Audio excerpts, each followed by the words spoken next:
All right, Michael, you just passed the PMP. How good do you feel right now, man? I feel like the weight of the world's off my shoulders, man. I feel great. I feel great. Feel relieved. It's something a long time coming. I've been on this journey since 2016, 2017, trying to obtain my PMP. I found out your the accelerator course, and I mean, like night and day difference, Scott, between what I've been taught or what other boot camps and other trainings that I've done. But getting with you, I mean, it's just like night and day. That's awesome, man. What do you mean by night and day? Like, what I didn't have the accelerator. I made the accelerator, so I had to study on my own. It was rough. Like, what was it like for you before you got involved? Like, what were you feeling? How are you studying? What was it like? How long did it take? Walk us through it. Okay, so when I started this journey in 2016, 2017, I did the boot camps. So it was, hey, learn all the 49 processes, learn all the formulas, know those things. That didn't work for me. That didn't work for me because I was just so focused on memorization versus just like what I learned with you just going through the key flows. Just how do I put myself in the seat of a project manager? Yes. And before a lot of the boot camps were telling me, well, this is the way PMI wants it. And it just didn't work for me because I tried to pass it, using that understanding the first time and I failed. But like I said, after using your, 7-day accelerated course, that's even, and I'll even back up even further though, Scott. At my previous job, it was us and the team, we would get together weekly. And one of the things we would do is try to write down the 49 processes. Right. And we would do that. We got it, understood it, but like it was just memorization, and it didn't help us at all to prepare for the PMP. But then another thing, I took kind of a sidestep, learning more. The company that I'm with is more agile based. So, nice. Learning, the Scrum, learning the product owner, Scrum Master, daily stand-ups, even being in that helped me prepare tremendously or helped me pass the PMP on yesterday. That's awesome. That's awesome, man. Yeah. I love it how you took the perspective. You're saying like, hey, man, I'm not going to memorize anymore. I'm just going to understand. Now, when you made that change, and that's what we started about from the beginning, like, hey, man, let's just think like project managers. Let's be honest. Let's be logical. Let's go through this. Like, what changed in your brain? Was it things started to make some more sense or what when you made that change? When I made a change, things started, okay, what will I do in that situation? Or what experiences that I had in my job as a PM that how can I apply to take this test? And that helped me night and day. Like, what would I do if I was in that role? Just every question. And the majority of the questions, like, what would the project manager do? And I just said, hey, what will Michael do in this situation? Yeah. And that worked. That's awesome, man. So, like, what do you think that the biggest mistakes, because there's a lot of people out there that like think this is super duper hard and they're struggling, they fail. It's okay. That's all, everybody's on their journey. Like, what are the mistakes that you think people make that you'd want them to like, hey, please don't make this mistake? Reading the PMBOK from beginning to end. I think that's the biggest mistake a lot of students make. And to be honest with you, be transparent, a lot of them pass it that way. But yeah, to me, like I said, it's good that you can read the PMBOK from cover to cover, but does that make you a better project manager? Yeah. And I think a lot of times, that, like I said, just the memorization of the knowledge areas, the processes, the formulas, that's good, but how does that help you on a day-to-day as a project manager? I love it. Do you think that like going through this, and the cool thing was all the calls, you're in the coaching calls with the coaches, accelerator coaches and accountability coaches and me and my calls. Do you feel like you're a better project manager after going through the accelerator? Absolutely. I feel more confident as a project manager, more articulate, to ask the questions. What's the impact? What's the risk? Who do we need involved? I feel a lot more confident, have more confidence as a PM after going through this course. That's amazing. That's awesome, dude. And like, I see you smile. It makes me smile. So that's cool. So let's talk a little bit about the nuts and bolts. Like, like when you came in and you got on the program and we were like, hey, we want to understand a little bit about you. Like I could pick up the accent. We ain't that far from each other. Like it's good. So that's cool. And so when you got in, what did you most like about the accelerator process to help you learn? Was it like the videos and the way we taught, or was it the coaching calls or the hard question things, like, or everything together? Like, what did you like most? What made the biggest difference for you, sir? I would say two things. The key flows is the about hour and a half video about the 7 key flows. Mm-hmm. Shows how, that. And then I will say how you taught us how to read the question. Taking that, what would the project manager do? How should a project manager? That helped tremendously. How to train your brain to answer the questions versus trying to read it from the beginning. Start at the end, go back, process elimination. Now, another thing I did that I utilized yesterday that I didn't when I first failed the exam was using that strike through process. Eliminating the things that don't make sense. I mean, in your mind we know, but hey, mark it out so you know that it's not a viable answer. Yeah. But that's what I liked about the videos. Like I said, it wasn't. And listening, this is another thing, and it just hit me. I know the first time with the boot camps, I was taking notes, writing all these notes, note cards, notes. It didn't work, but this time I took a step back. I just listened to the videos and just absorbed the knowledge. Then say, how am I applying this today as a project manager, and how can I apply this in the future as a project manager? And that helped tremendously. That's amazing. That's awesome. I just had an idea. I'm gonna tell you later.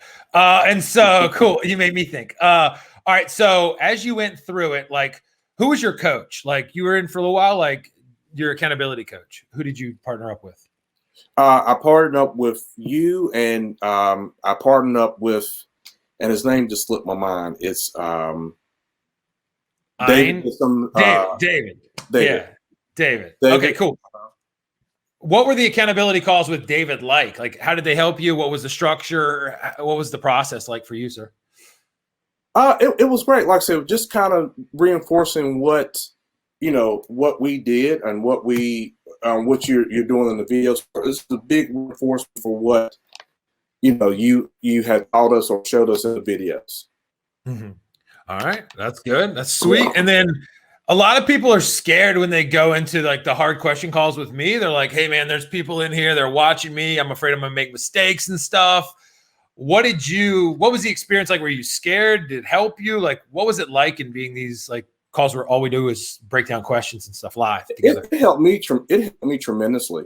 It helped me so very much just going through that, because with my previous study partners, we were just going through, you would pay money to get all these different test banks, answer banks, all these practice exams. And like that, it just wasn't, it wasn't helpful versus kind of like, taking the videos that we're watching or that you have. Mm-hmm. And then like just reinforcement for the accountability call. Yeah. That's cool, man. That's really, really cool. So you had failed before. Did you have any problem? Like a lot of people out there get a little sheepish, get a little scared, get a little nervous. Did you have any issues like managing your mind or your emotions or anything as you prepared for the exam or in the exam?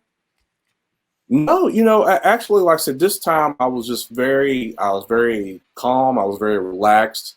I know when I failed the exam, I know the day before I just was running around. It was around Christmas break. I was running around, not necessarily studying, but just doing things, so busy with the family.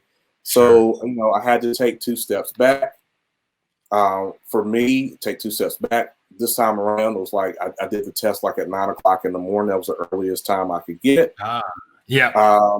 And just relax. It was just me sitting in front of a computer, and it was just a night and day difference.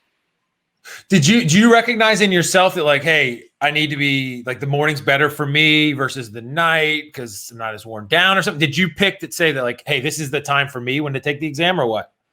It did. Yeah. Like I said, you just tell like, no pun intended, a night and day difference. Just taking in the morning while it's fresh in your mind. I mean, no blockers. My wife was at work. My daughter was at school, so it was all good. And then also, I was going to tell you this too. It was Greg Sussman that he was part of my accountability coach as well, Greg Sussman. Yeah, Greg Sussman. Yeah, he's awesome. And he was like, all these people are past students that evolved up into coaching. And like, I got me, Sandy, and Matt go the big senior roles, and then Yep. we have all these accountability coaches that are always there. The one of the things I think it's interesting to talk to students about is like the community, because like everybody's on their own path. A lot of other programs, people feel like alone and whatever. They can't really. It's like just a number and stuff. Did you like the way the community was structured and how people were open and stuff? Like, did that have any effect on how you prepared and how you felt and stuff? Yeah, sure. Absolutely. It did. Like I said before on boot camps, they say, well, we're here for you. But that's like 2 weeks after the class is over with, it's not a long-term, we're going to see you through this until you pass. But like I said, just second to none, 0 to none, that what you guys do, the community at Master Prep. Oh, that's awesome, man. All right. So there's other people like you, good project managers, got a super duper busy life, maybe failed before, maybe been struggling, maybe haven't been confidence to take the exam yet. What would be your advice for those people? Like, how do they get on the path? How do they get to where you are? What would you say to those folks? Well, I would say it all depends as well as how much time do you have before you have to take that exam. Yes, that was the thing. Even though it's a 7-day accelerator, if you have a month, 2 months, 3 months, take that time. Take that time. Just break everything down. What helped me, and that was another mistake that I learned with the second time around, or retaking the PMP. Don't try to learn everything. Don't have a 8-hour cram session. Do 1 to 2 hours a day, early in the morning. It depends on, and it just depends on the student. Sure. Early in the morning, it worked for me. Early in the morning, 1 to 2 hours a day. Go through the tests. Go through the videos. Go through some practice exams, and then call it a day. Next day, same thing. Just do it like that. Don't try to tackle it all in 1 or 2 days. Space yourself out. Space yourself out. Yeah, and then we are like tweaking the name, because I've gotten people through really, really fast, especially last year.